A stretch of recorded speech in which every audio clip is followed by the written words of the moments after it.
당신은 혹시 이런 생각을 해본 적 있으신가요? 새해가 되면 거창한 계획을 세우고 석 달쯤 지나면 어느새 원래의 삶으로 돌아가 있는 자신을 발견하는 경험 말입니다. 아마도 우리 대부분이 그랬을 겁니다. 다이어트를 하겠다고, 운동을 하겠다고, 새로운 사람이 되겠다고 다짐하지만 결국 변하지 않는 자신을 보며 자책하곤 하죠. 그런데 혹시 이런 생각은 해보셨나요? 문제가 당신의 의지나 노력이 부족해서가 아니라 처음부터 방향 자체가 잘못되었을 수도 있다는 생각 말입니다. 심리학자 칼 융은 이렇게 말했습니다. 우리가 진정으로 변화하려면 다른 누군가가 되려고 애쓰는 것이 아니라 이미 우리 안에 있는 진짜 자신을 되찾아야 한다고요. 그는 이것을 개성화라고 불렀습니다. 그저 더 나은 버전의 나를 만드는 것이 아니라 진정한 나 자신이 되는 여정이죠. 오늘 이 시간 여러분과 함께 나누고 싶은 이야기는 바로 이것입니다. 6개월 동안 당신이 그동안 잊고 살았던 진짜 자신을 만나는 여정. 이것은 단순한 자기개발 계획이 아닙니다. 이것은 심리적 각성이고 당신 내면에서 일어나는 혁명입니다. 자, 이제 시작해 볼까요? 당신의 삶을 근본적으로 바꿀 6개월의 여정으로요. 첫 번째 달이 시작됩니다. 이 시기의 핵심은 자기 자신을 명확히 보는 것입니다. 우리는 평생을 살면서도 정작 자기 자신을 제대로 들여다본 적이 없습니다. 마치 거울을 보면서도 표면만 볼 뿐, 그 안에 비친 진실은 외면하는 것처럼 말이죠. 첫 번째 단계는 바로 자신을 명확히 하는 것입니다. 이것은 자기소개서를 쓰거나 장점을 나열하는 것이 아닙니다. 오히려 그 반대입니다. 당신에게 물어보고 싶습니다. 지금 당신은 누구인가요? 이 질문에 답하려면 먼저 당신이 누가 아닌지를 알아야 합니다. 우리는 평생 동안 다른 사람들의 기대를 입고 살아왔습니다. 부모님이 바라는 모습, 사회가 원하는 역할, 주변 사람들이 좋아할 만한 성격. 융은 이것을 페르소나, 즉 가면이라고 불렀습니다. 우리 모두는 이 가면을 쓰고 살아갑니다. 문제는 이 가면을 너무 오래 쓰고 있다 보면 그것이 진짜 얼굴인 줄 착각하게 된다는 겁니다. 한 가지 실험을 해보세요. 종이를 꺼내서 이렇게 써보는 겁니다. 나는 착한 사람이다. 나는 성실한 사람이다. 나는 책임감 있는 사람이다. 이런 문장들을 적다 보면 어느 순간 이상한 느낌이 들 겁니다. 이게 정말 나일까? 아니면 내가 그렇게 보이려고 노력해온 모습일까? 이 불편함이 바로 시작점입니다. 진짜 당신과 당신이 연기해온 역할 사이에 틈새를 발견하는 순간이죠. 그 다음은 환경을 정리하는 것입니다. 이것이 두 번째 단계입니다. 어떤 분들은 이렇게 생각하실 수도 있습니다. 방 청소가 무슨 심리학이냐고요. 하지만 융은 명확히 말했습니다. 우리의 외부 환경은 내면 세계의 반영이라고요. 당신의 방이 어질러져 있다면 그것은 단순히 게으름 때문이 아닙니다. 그것은 당신의 마음속 혼란을 보여주는 거울입니다. 생각해 보세요. 당신의 옷장을 열었을 때 무엇이 보이나요? 10년 전에 산 옷, 언젠가 입을 거라고 생각했던 옷, 더 이상 당신과 어울리지 않는 스타일의 옷들. 이 옷들은 그저 옷이 아닙니다. 그것들은 과거의 당신이 미래의 당신에게 강요하는 정체성입니다. 서랍 속 물건들도 마찬가지입니다. 오래된 명함, 읽지 않는 책, 고장난 전자제품. 이것들은 당신이 놓아주지 못한 과거입니다. 환경을 정리한다는 것은 단순히 공간을 깨끗하게 만드는 것이 아닙니다. 그것은 당신의 에너지가 흐를 수 있는 여백을 만드는 것입니다. 물이 흐르려면 막힌 곳을 뚫어야 하듯이 당신의 삶이 변화하려면 먼저 낡은 것들을 내려놓아야 합니다. 이것은 물리적인 동시에 심리적인 작업입니다. 세 번째 단계는 관계를 분석하는 것입니다. 이것은 아마도 가장 불편한 작업일 겁니다. 우리는 관계를 분석하는 것을 배신처럼 느끼곤 하니까요. 하지만 융은 이렇게 말했습니다.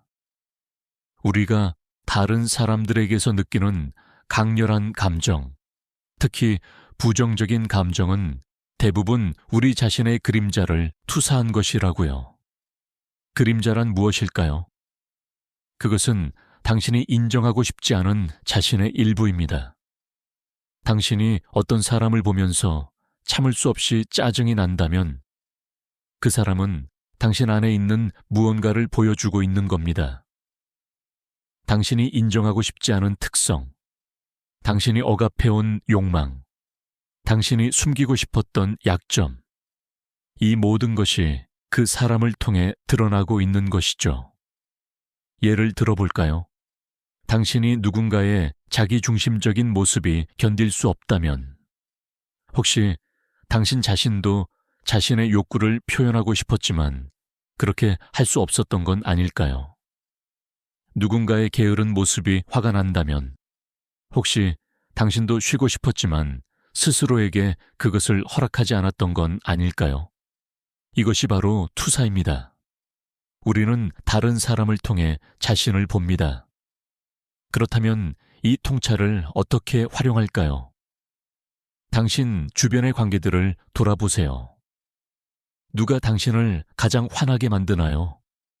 누가 당신에게 가장 큰 실망을 주나요? 그리고 이렇게 물어보세요. 이 사람이 나에게 보여주고 있는 것은 무엇일까? 내가 이 사람에게서 보는 것은 사실 내 안의 어떤 부분일까? 이 질문들은 불편합니다.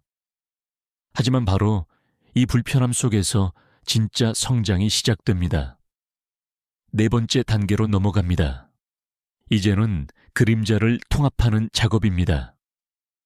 그림자를 발견하는 것과 통합하는 것은 다릅니다. 발견은 깨달음이지만 통합은 실천입니다. 윤근 그림자를 통합하지 않으면 그것이 우리를 지배하게 된다고 말했습니다.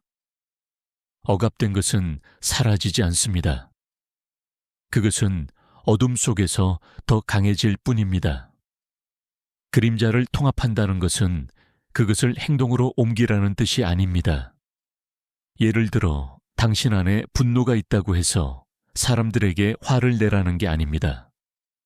오히려 그 반대입니다. 그것은 그 분노를 인정하고 이해하고 그 에너지를 건설적인 방향으로 전환하는 것입니다. 이것은 훈련이 필요합니다. 매일매일의 작은 실천이 필요하죠. 예를 들어 당신이 평생 착한 사람으로 살아왔다면 이제 작은 거절을 연습해 보는 겁니다. 누군가의 부탁을 거절하는 것, 자신의 의견을 솔직히 말하는 것, 불편한 상황에서 벗어나는 것. 처음에는 죄책감이 들 겁니다. 당신이 나쁜 사람이 된 것 같은 느낌이 들 수도 있습니다. 하지만 이것은 정상입니다. 당신은 새로운 근육을 만들고 있는 겁니다. 다섯 번째 단계는 작은 습관을 통해 심리적 정직성을 구축하는 것입니다. 여기서 정직성이란 다른 사람에게 거짓말을 하지 않는 것이 아닙니다. 그것은 자기 자신에게 거짓말을 하지 않는 것입니다. 우리는 매일 자신에게 수많은 거짓말을 합니다. 내일부터 운동할 거야. 다음 주부터 책을 읽을 거야. 언젠가는 꿈을 이룰 거야. 이런 말들은 위안을 주지만 동시에 우리를 약하게 만듭니다. 심리적 정직성은 약속을 지키는 것에서 시작됩니다. 특히 자신과의 약속을요. 작은 것부터 시작하세요. 아침에 침대를 정돈하겠다고 마음먹었다면 정말로 하세요.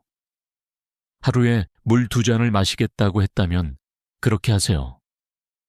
저녁 10시에 휴대폰을 내려놓겠다고 했다면 그렇게 하세요. 이것이 왜 중요할까요? 이것은 당신의 뇌에게 신호를 보내는 것입니다. 나는 내가 말한 것을 실행하는 사람이다 라는 신호를요. 매번 약속을 지킬 때마다 당신의 자아는 조금씩 강해집니다. 반대로 매번 약속을 어길 때마다 당신은 스스로를 신뢰할 수 없는 사람으로 학습하게 됩니다. 6번째 단계도 비슷합니다. 일관성을 통해 심리적 기반을 다지는 것입니다. 이것은 5번째 단계의 확장입니다. 하루 이틀의 실천이 아니라 주간 단위, 월간 단위의 일관성을 만드는 것이죠. 융은 인간의 심리가 하나의 구조라고 봤습니다. 건물처럼 말이죠.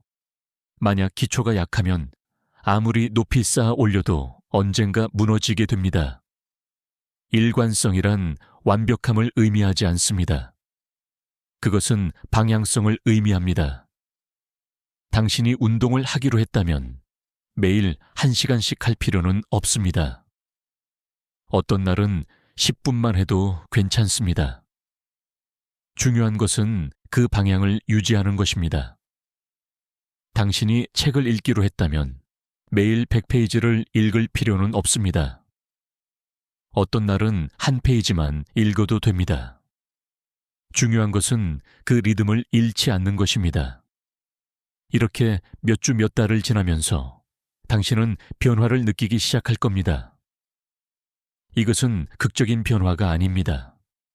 어느 날 갑자기 다른 사람이 되는 게 아닙니다. 오히려 그것은 조용한 변화입니다. 당신은 어느 순간 깨닫게 됩니다. 예전 같았으면 화를 냈을 상황에서 침착함을 유지하고 있는 자신을, 예전 같았으면 포기했을 일을 계속하고 있는 자신을, 예전 같았으면 회피했을 대화를 나누고 있는 자신을요. 이것이 바로 심리적 기반이 만들어지는 과정입니다. 7번째 단계에서 우리는 성공의 의미를 재정의합니다. 우리 사회는 성공을 외부적 지표로 측정합니다. 얼마나 많은 돈을 버는가, 어떤 직위에 있는가, 얼마나 유명한가. 하지만 융은 진정한 성공은 온전함, 즉 통합성에 있다고 말했습니다. 당신이 안과 밖이 일치하는가, 당신이 말과 행동이 일치하는가, 당신이 자신의 가치관대로 살고 있는가. 한번 상상해 보세요. 당신이 원하던 모든 것을 가졌지만 매일 아침 거울을 보면서 자신이 누구인지 모르는 삶과 많은 것을 가지지는 못했지만 자신이 누구인지 명확히 알고 자신의 길을 걷는 삶. 어느 것이 더 성공적인 삶일까요? 융의 관점에서 보면 후자입니다. 왜냐하면 그것이 진정한 자기 실현이기 때문입니다. 이것은 외부적 성공을 포기하라는 뜻이 아닙니다. 오히려 그 반대입니다. 진정한 자신이 되었을 때 외부적 성공도 자연스럽게 따라옵니다. 하지만 그 순서가 중요합니다. 먼저 자신이 되고 그 다음에 성공이 오는 것이지, 성공을 통해 자신이 되려고 해서는 안 됩니다. 이제 2번째 달로 접어듭니다. 8번째 단계는 에고 디톡스, 즉 자아 해독입니다. 이것은 무엇을 의미할까요? 우리의 에고는 평생 동안 다른 사람들의 시선으로 자신을 바라보도록 훈련받았습니다. 우리는 끊임없이 묻습니다. 다른 사람들이 나를 어떻게 볼까? 이 옷을 입으면 괜찮아 보일까? 이렇게 말하면 똑똑해 보일까? 이런 선택을 하면 성공한 사람처럼 보일까? 에고 디톡스는 이 습관을 끊는 것입니다. 당신이 누군가에게 보이기 위해 무언가를 하는 것을 멈추는 것입니다.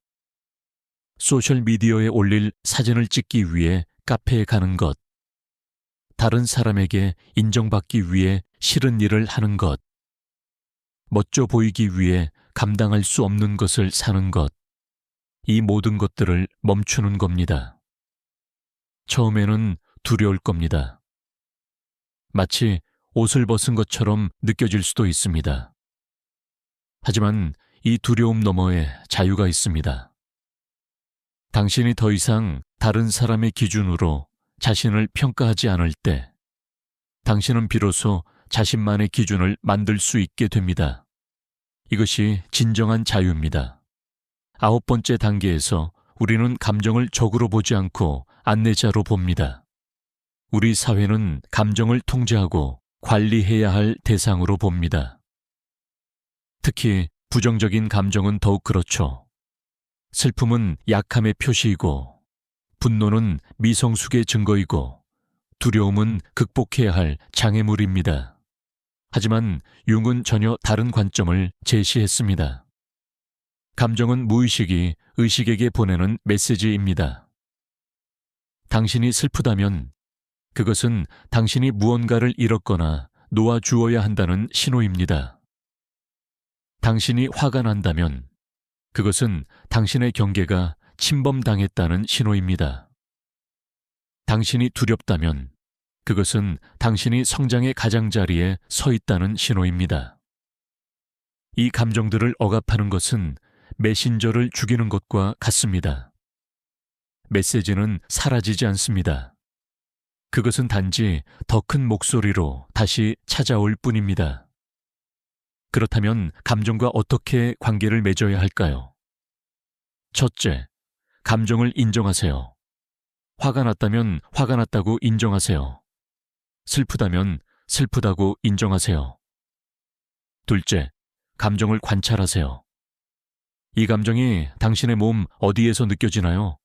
가슴인가요? 배인가요? 목구멍인가요? 이 감정은 어떤 생각과 연결되어 있나요? 셋째, 감정에게 물어보세요. 너는 내게 무엇을 말하려고 하는 거니? 이 과정을 통해 감정은 더 이상 당신을 지배하는 힘이 아니라 당신을 안내하는 지혜가 됩니다. 당신은 감정에 휘둘리는 것이 아니라 감정과 함께 춤을 추게 됩니다. 10번째 단계는 당신이 망가진 것이 아니라 아직 완성되지 않았음을 받아들이는 것입니다. 많은 사람들이 자기 개발을 하면서 자신을 고쳐야 할 대상으로 봅니다. 마치 망가진 기계처럼요. 하지만 인간은 기계가 아닙니다. 당신은 고장난 것이 아닙니다. 당신은 과정 중에 있는 겁니다. 융은 개성화를 평생의 여정으로 봤습니다. 그것은 목적지가 아니라 방향입니다. 당신은 완벽한 사람이 되기 위해 노력하는 것이 아니라 온전한 사람이 되기 위해 성장하는 것입니다. 이 둘은 완전히 다릅니다.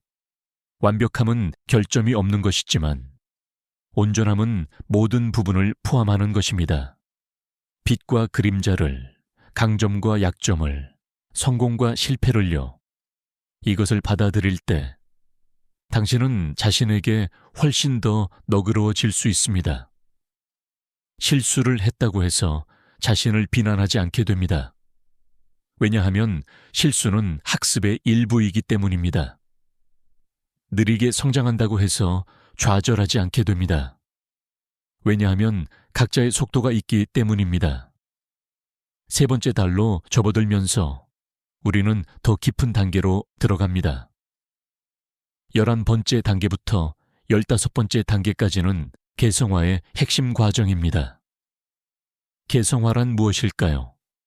그것은 집단적인 정체성에서 벗어나 자신만의 고유한 존재가 되는 과정입니다. 우리는 태어나면서부터 집단에 속하도록 훈련받습니다.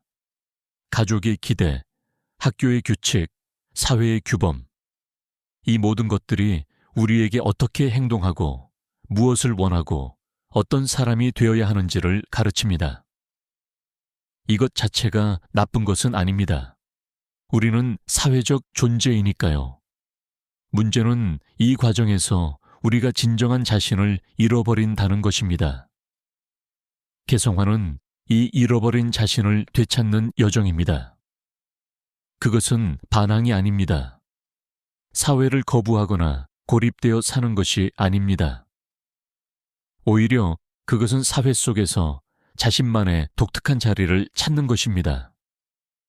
당신은 다른 사람들과 연결되어 있지만 동시에 누구도 대신할 수 없는 당신 자신입니다. 이 과정은 용기를 필요로 합니다. 왜냐하면 개성화는 외로움을 동반하기 때문입니다.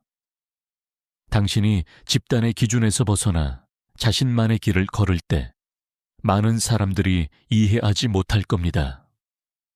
어떤 사람들은 비난할 수도 있습니다.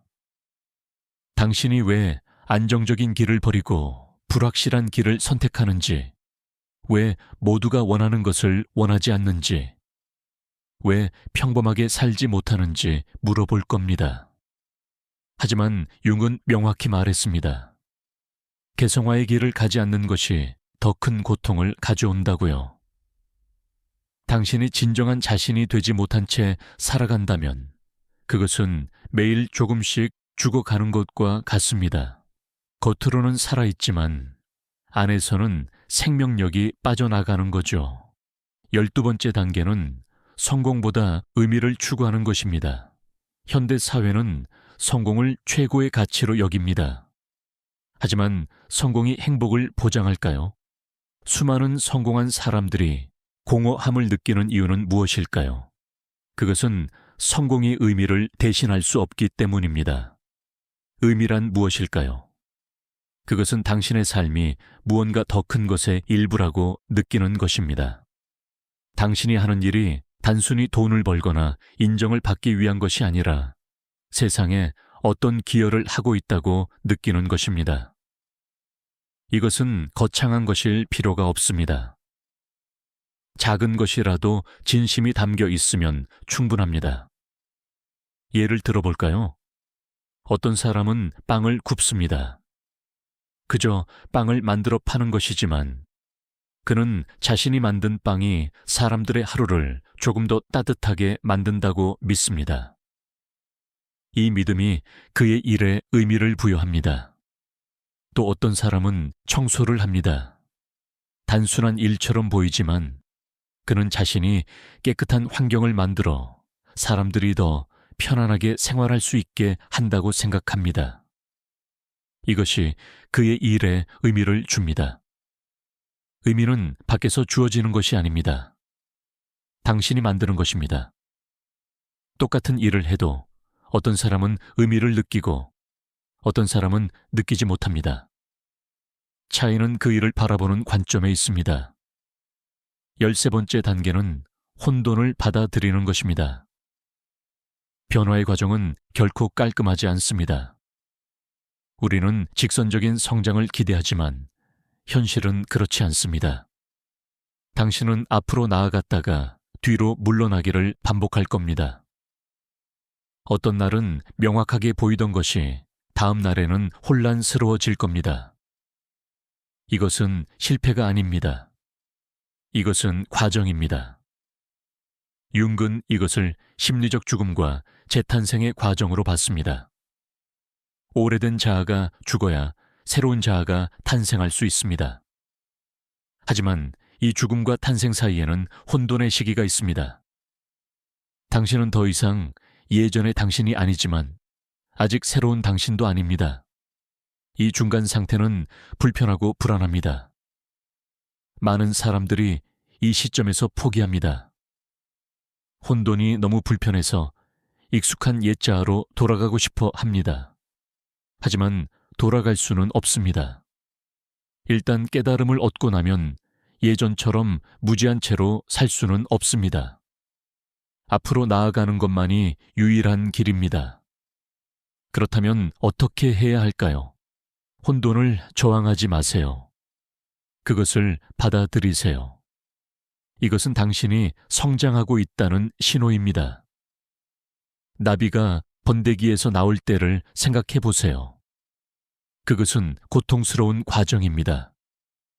하지만 그 고통 없이는 날개를 펼칠 수 없습니다. 14번째 단계는 내면 세계를 마스터하는 것입니다. 우리는 평생 외부 세계를 통제하려고 노력합니다. 상황을 바꾸고 사람들을 변화시키고 환경을 조작하려고 합니다. 하지만 융은 진정한 힘은 내면에서 나온다고 말했습니다. 내면 세계를 마스터한다는 것은 무엇을 의미할까요? 그것은 당신의 생각, 감정, 반응을 의식적으로 선택할 수 있게 되는 것입니다.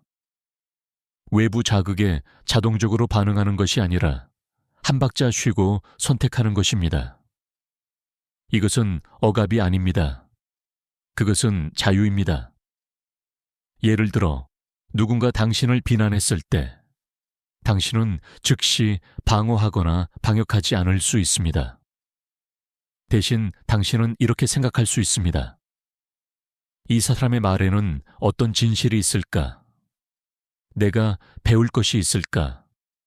아니면 이것은 그 사람 자신의 문제일까? 이렇게 선택할 수 있는 공간을 만드는 것, 그것이 내면 세계를 마스터하는 것입니다. 이것은 연습을 통해 발전합니다. 처음에는 사건이 일어난 한참 후에야 깨닫게 될 겁니다. 아, 나는 다르게 반응할 수 있었는데. 하지만 계속 연습하면 점점 더 빨리 깨닫게 됩니다. 결국에는 반응하기 전에 선택할 수 있게 됩니다. 15번째 단계는 당신이 원하는 것이 아니라 당신이 누구인지에 우주가 반응한다는 것을 이해하는 것입니다. 이것은 신비주의처럼 들릴 수 있지만 실은 매우 심리학적인 개념입니다. 윤근 동시성, 즉 의미 있는 우연의 일치에 대해 이야기했습니다. 외부 세계와 내부 세계가 신비롭게 연결되는 순간들 말입니다. 당신이 진정으로 변화했을 때 세상도 달라 보입니다. 이것은 세상이 실제로 변했기 때문이 아니라 당신이 세상을 다르게 지각하기 때문입니다. 당신의 내면 상태가 당신이 주목하는 것, 끌어당기는 것, 경험하는 것을 결정합니다. 예를 들어 당신이 두려움 속에 살고 있다면 세상은 위협으로 가득 찬 곳으로 보입니다. 하지만 당신이 신뢰와 개방성을 가지고 있다면 같은 세상이 기회로 가득 찬 곳으로 보입니다. 세상은 변하지 않았습니다. 당신의 렌즈가 변한 겁니다. 그래서 진정한 변화는 밖에서 시작하는 것이 아니라 안에서 시작합니다. 당신이 원하는 것을 얻으려고 애쓰기보다 당신이 되고 싶은 사람이 되는 것에 집중하세요. 그러면 당신이 원하는 것들이 자연스럽게 당신에게 올 것입니다. 왜냐하면 당신은 이제 그것을 받을 준비가 된 사람이기 때문입니다. 4번째 달과 5번째 달은 통합과 심화의 시기입니다. 16번째부터 20번째 단계까지 우리는 지금까지 배운 모든 것을 실제 삶에 적용하고 더 깊이 내면화합니다. 이 시기에 당신은 새로운 도전들을 마주하게 될 것입니다. 오래된 관계들이 변화를 요구할 수 있습니다. 어떤 관계는 더 깊어지고 어떤 관계는 자연스럽게 멀어질 수 있습니다.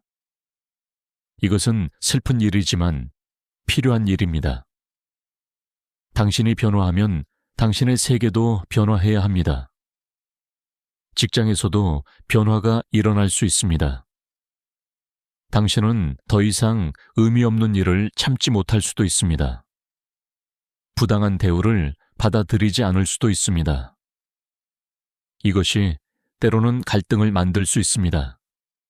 하지만 이 갈등은 성장의 증거입니다. 당신은 더 이상 자신을 배신하지 않기로 선택한 겁니다.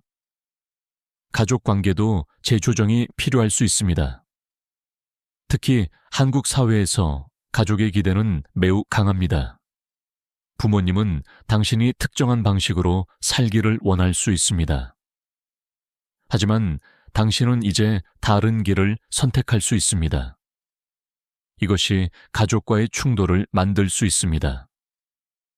그러나 진정한 효도는 부모님의 모든 기대를 충족시키는 것이 아니라 온전한 사람으로 성장하는 것입니다. 16번째 단계는 당신의 가치관을 명확히 하는 것입니다. 지금까지의 여정을 통해 당신은 많은 것을 배웠습니다. 이제는 그것을 당신만의 가치 체계로 정리할 시간입니다. 무엇이 당신에게 정말 중요한가요? 돈인가요? 자유인가요? 관계인가요? 창조성인가요? 이 질문에 대한 답은 사람마다 다릅니다. 중요한 것은 당신만의 답을 찾는 것입니다. 가치관이 명확해지면 결정을 내리기가 쉬워집니다. 두 가지 선택지 앞에서 고민할 때 당신의 가치관에 물어보세요. 어느 것이 내가 중요하게 여기는 것과 더 일치하는가?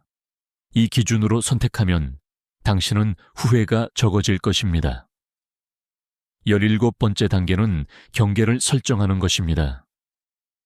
건강한 경계는 건강한 관계의 기초입니다. 경계가 없으면 당신은 다른 사람들의 요구에 휩쓸리게 됩니다. 당신의 시간, 에너지, 감정이 모두 다른 사람들에게 사용되고 당신 자신을 위한 것은 남지 않습니다.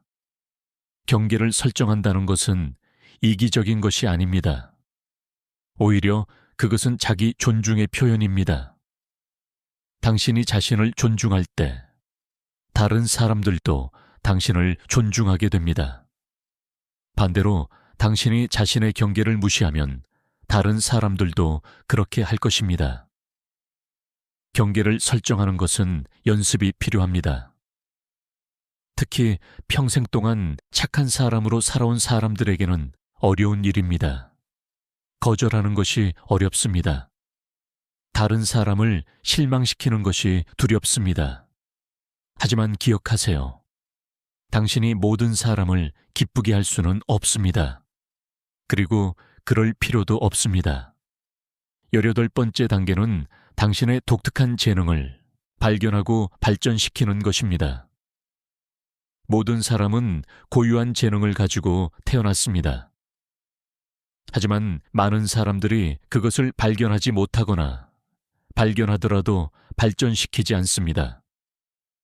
왜냐하면 그것이 돈이 되지 않거나 다른 사람들이 인정하지 않거나 실용적이지 않다고 생각하기 때문입니다.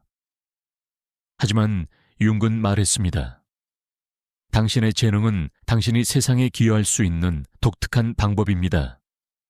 그것이 무엇이든 그것을 발전시키는 것은 당신의 책임입니다. 그것이 그림 그리기든 요리하기든 사람들과 대화하기든 문제를 해결하기든 그것은 가치 있는 것입니다. 당신의 재능을 발견하려면 어떤 것을 할 때 시간 가는 줄 모르는지 관찰해 보세요. 무엇을 할 때 에너지가 생기는지 느껴보세요. 다른 사람들이 어려워하는데 당신에게는 쉬운 것이 무엇인지 생각해 보세요. 이런 단서들이 당신의 재능을 가리킵니다.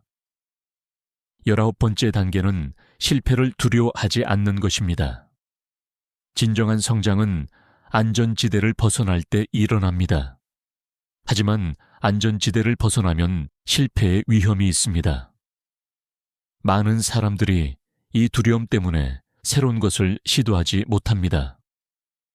하지만 생각해 보세요. 실패는 정말 그렇게 나쁜 것일까요? 아니면 우리가 실패를 나쁘게 해석하는 것일까요? 아기가 걷는 것을 배울 때 수없이 넘어집니다. 하지만 우리는 그것을 실패라고 부르지 않습니다. 우리는 그것을 학습 과정이라고 부릅니다. 왜 어른이 되면 다르게 생각하게 될까요? 실패를 재해석하세요.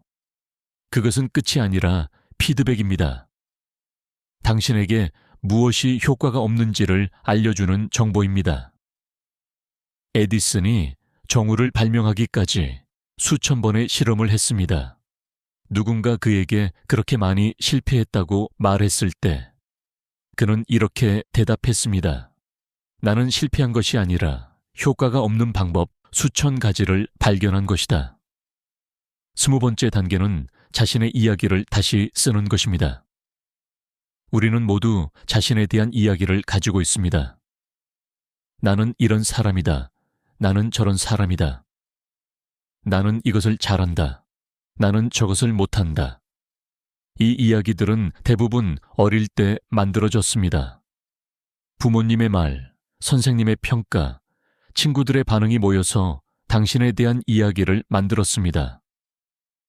문제는 이 이야기가 더 이상 당신을 정확하게 반영하지 않을 수 있다는 것입니다. 어렸을 때 수학을 못했다고 해서 지금도 못한다는 보장은 없습니다. 어렸을 때 수줍음이 많았다고 해서 지금도 그래야 한다는 법은 없습니다. 당신의 이야기를 다시 쓰세요. 과거는 바꿀 수 없지만 과거를 해석하는 방식은 바꿀 수 있습니다. 당신이 경험한 어려움을 약점이 아니라 성장의 기회로 볼 수 있습니다. 당신이 실패라고 생각했던 것을 학습의 과정으로 볼 수 있습니다. 당신에 대한 새로운 이야기를 쓰면 당신은 새로운 가능성을 열게 됩니다. 마지막 달인 6번째 달입니다. 21번째 단계는 모든 것의 통합입니다. 이제 당신은 여정의 끝에 가까이 왔습니다. 하지만 이것은 끝이 아니라 새로운 시작입니다.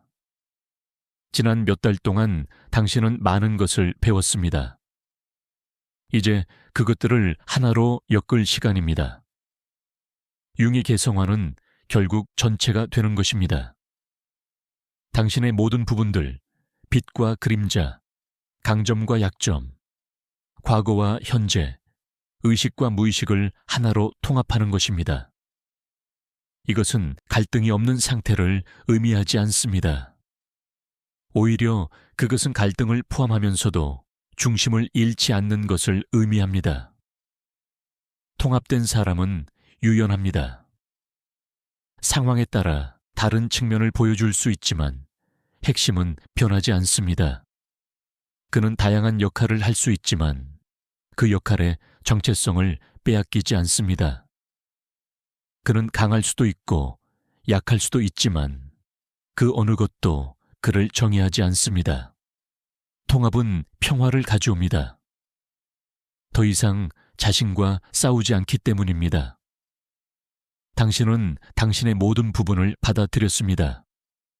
좋은 날도 나쁜 날도 당신의 일부입니다. 성공도 실패도 당신의 여정의 일부입니다. 당신은 더 이상 완벽해지려고 애쓰지 않습니다. 당신은 그저 온전하게 존재합니다. 이 6개월의 여정을 돌아보면 당신은 많이 변했을 것입니다. 하지만 동시에 당신은 전혀 변하지 않았습니다. 왜냐하면 당신은 다른 사람이 된 것이 아니라 진짜 자신이 된 것이기 때문입니다. 당신은 항상 거기에 있었습니다. 단지 수많은 층 아래 묻혀 있었을 뿐입니다. 이제 당신은 자신이 누구인지 압니다. 당신은 자신의 가치관을 알고 경계를 설정할 줄 알고 감정을 안내자로 삼을 줄 압니다.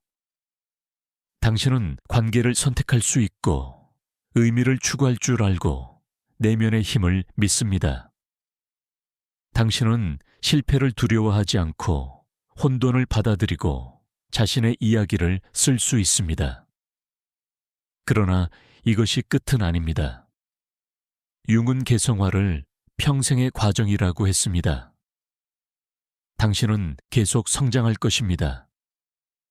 새로운 도전이 올 것이고, 새로운 그림자를 발견할 것이고, 더 깊은 통합을 경험할 것입니다. 하지만 이제 당신은 그 과정을 신뢰할 수 있습니다. 당신은 길을 압니다. 6개월이라는 시간은 짧을 수도 있고 길 수도 있습니다. 어떤 사람들은 더 빨리 변화하고 어떤 사람들은 더 천천히 변화합니다. 중요한 것은 속도가 아니라 방향입니다. 당신이 진정한 자신을 향해 나아가고 있다면 그것으로 충분합니다. 이 여정을 시작하는 것은 용기가 필요합니다. 왜냐하면 그것은 익숙한 것을 놓아주고 미지의 것으로 들어가는 것이기 때문입니다. 하지만 이 용기가 당신을 자유롭게 할 것입니다. 당신은 더 이상 다른 사람의 기대에 갇혀 살지 않을 것입니다. 당신은 당신 자신의 삶을 살게 될 것입니다. 그리고 그것이 바로 진정한 성공입니다. 세상의 기준으로 보면 성공하지 못했을지라도 당신이 진정한 자신으로 산다면 당신은 성공한 것입니다. 융근 말했습니다. 자신이 되는 것, 이것이 인간의 가장 큰 성취라고. 마지막으로 하나만 더 말씀드리고 싶습니다. 이 여정은 혼자 하는 것이 아닙니다. 물론 개성화는 개인적인 과정입니다. 하지만 그것은 고립 속에서 일어나지 않습니다. 우리는 다른 사람들과의 관계 속에서 자신을 발견합니다. 우리는 공동체 속에서 의미를 찾습니다. 그러니 이 여정을 함께할 사람들을 찾으세요. 같은 길을 걷는 사람들, 진정성을 추구하는 사람들, 성장을 멈추지 않는 사람들. 이런 사람들과 함께하면 여정이 덜 외롭고 더 풍요로워질 것입니다. 당신은 그들에게 배우고 그들은 당신에게 배울 것입니다. 그리고 함께 당신들은 더 멀리 갈 수 있을 것입니다. 이제 여러분께 묻고 싶습니다. 준비가 되셨나요? 진짜 자신을 만날 준비가 되셨나요? 6개월 후 당신은 완전히 다른 사람이 되어 있을 것입니다. 아니, 정확히는 완전히 같은 사람, 진짜 당신이 되어 있을 것입니다. 당신은 가면을 벗고 억압을 풀고 자유를 되찾았을 것입니다. 이것은 쉬운 길이 아닙니다. 편안한 길도 아닙니다. 하지만 그만한 가치가 있는 길입니다. 왜냐하면 그것이 당신을 진정한 삶으로 이끌기 때문입니다. 당신이 아침에 일어났을 때 거울을 보면서 자신이 누구인지 알고 밤에 잠들 때 오늘 하루를 자신답게 살았다고 느낄 수 있는 삶 말입니다. 융은 우리에게 이 길을 보여주었습니다. 하지만 그 길을 걷는 것은 우리의 몫입니다. 아무도 당신을 대신해서 걸어줄 수 없습니다. 이것은 당신만의 여정입니다. 당신만의 개성화입니다. 당신만의 되어감입니다. 그러니 오늘, 지금 이 순간 결심하세요. 나는 진짜 나 자신이 되겠다고.